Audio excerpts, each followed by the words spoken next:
Hi hello Soumya's world happiness എന്ന YouTube ചാനലിലേക്ക് എല്ലാവർക്കും സ്വാഗതം. ഞാൻ കുറച്ച് പയറിൻ്റെ വിത്തുകൾ നട്ടിട്ടുണ്ടായിരുന്നേ. നട്ടിട്ടിപ്പോൾ ഒരു 3-4 ദിവസമായി കാണും. അത് നമുക്ക് ചെറുതായി കിളിർത്ത് വന്നിട്ടുണ്ട്. അതാണ് ഞാൻ കാണിക്കാൻ പോകുന്നത്. കണ്ടോ, ഇത് വളർന്ന് ഇത്രയായിട്ടുണ്ട്. കുഞ്ഞനായിട്ട് നിൽക്കുന്നുണ്ട്. കണ്ടോ, നട്ട പയർ അതിൽ നിന്ന് പൊട്ടി മുളച്ചതാണ് ഇത്. കണ്ടോ, അതുപോലെ 1, 2, 3, 4 എണ്ണം നട്ടിട്ടുണ്ടായിരുന്നു. പിന്നെ വേറെ ഇന്നലെ ഒരെണ്ണം കൂടെ നട്ടു, അതാണ് കണ്ടേക്കുന്നത്. ഇനി വേറെ 2 എണ്ണം കൂടെ നട്ടിട്ടുണ്ട്.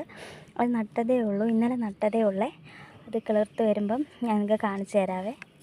നമ്മുടെ കുഞ്ഞനായിട്ട് 5 പയർ വിത്തുകൾ മുളച്ച് വന്നിപ്പുണ്ട്. അപ്പം ഞാൻ അതുപോലെ ഒരു കമ്പ് ഇവിടെ നാട്ടിക്കൊടുത്തിട്ടുണ്ട്. ആ കമ്പയിലൂടെ ഇങ്ങനെ